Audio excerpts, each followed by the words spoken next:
Welcome to ranking every anime I have ever watched. Behind me is a wheel filled with every anime I have ever watched, and the goal is to rank them all on my own personal list. Today's episode 3, Jujutsu Kaisen.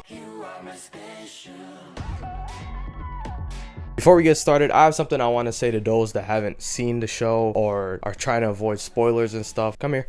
Come on. Gojo dies. Anyways, back to the main topic. JJK is a show where you have a bunch of teenagers fight against a bunch of cursed spirits. The story follows Yuji Itadori, a high schooler with absurd strength for some reason. After school one day, curses ended up attacking his friends and he tries to save them. He's obviously not strong enough to do that, so he ends up eating a cursed finger. This causes him to be taken over by Sukuna. Yuji actually has the ability to suppress Sukuna, but Gojo still comes in and beats Sukuna's ass just for fun. Yuji later wakes up and finds out that they plan on killing him, but they're gonna have him eat the 20 fingers and then, take him off the mat. He ends up joining Jujutsu Tech and becomes a Jujutsu sorcerer. And he becomes great pals with Megumi and Nobara and their teacher Gojo. It sounds like another anime I've seen before.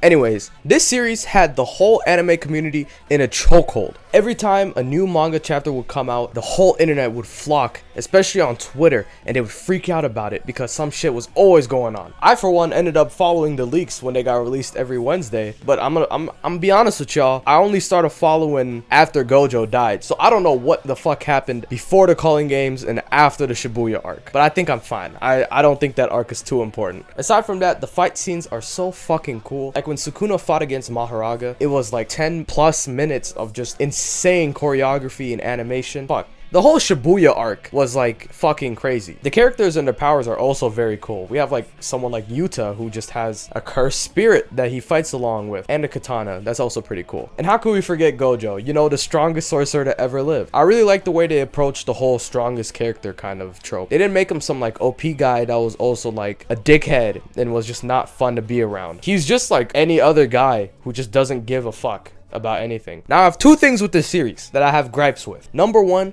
is that they keep killing off characters or they pump fake deaths. If you're gonna kill somebody off or make us think that it happened, just do it, man. There's like 4 times, maybe 5 times it happens in the manga.